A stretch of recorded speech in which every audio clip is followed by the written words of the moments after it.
বলো, কতদিন পর কলকাতা যাচ্ছ? 15 দিন হতো। 15 দিন। 15 দিন, 1 মাস? 15 দিন। এতদিন পর কলকাতা বেরোচ্ছ? এই কাজের চাপ তো।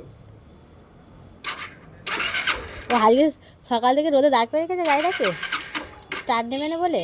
স্টার নেয় না তো, ঠান্ডা জমে যায়। রোদে দাঁড় করিয়েও হয়নি? তাও দেয়। নিয়ে রোদের নেয়। তাপ নেই তো। এই দেখো, দেখেছো রোদে দাঁড় করে রেখেছে বলে স্টার্ট নিয়ে নিলাম। এবার বলেছিলাম এসো।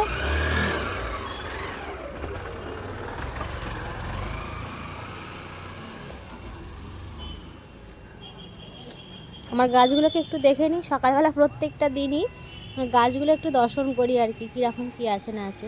প্রত্যেকটা আমার লঙ্কা গাছে আর কি কুঁড়ি এসে গেছে। এখানে একটা লঙ্কা গাছে কুঁড়ি এসছে, সেই ফুলটা শুকনো হয়ে গেছে। আর প্রত্যেকটা গাছে কুঁড়ি এসে গেছে লঙ্কা গাছে। এই যে কটা গাছ লাগানো ছিল প্রত্যেকটা গাছেই কুঁড়ি এসে গেছে। বেশ ভালো লাগে, লঙ্কা হলে আর কিনতে হবে না লঙ্কা। এই গাছটা সব থেকে বড় হয়েছে, এই লঙ্কা গাছটা, এতেও কুঁড়ি এসে গেছে। এই যে এত ছোট ছোট গাছে কুঁড়ি এসে গেছে। আর মোটামুটি ধনে গাছগুলো, ধনে পাতা গাছগুলো বেশ ভালোই হয়েছে। রোজই তুলে তুলে খাওয়া হচ্ছে এখান থেকে টাটকা টাটকা ধনে পাতা। ছোট্ট একটুখানি জায়গার মধ্যে যা হয় আর কি, সেটাই লাগিয়েছিলাম। বড় জায়গা হলে আরও সুন্দর করে লাগাতাম।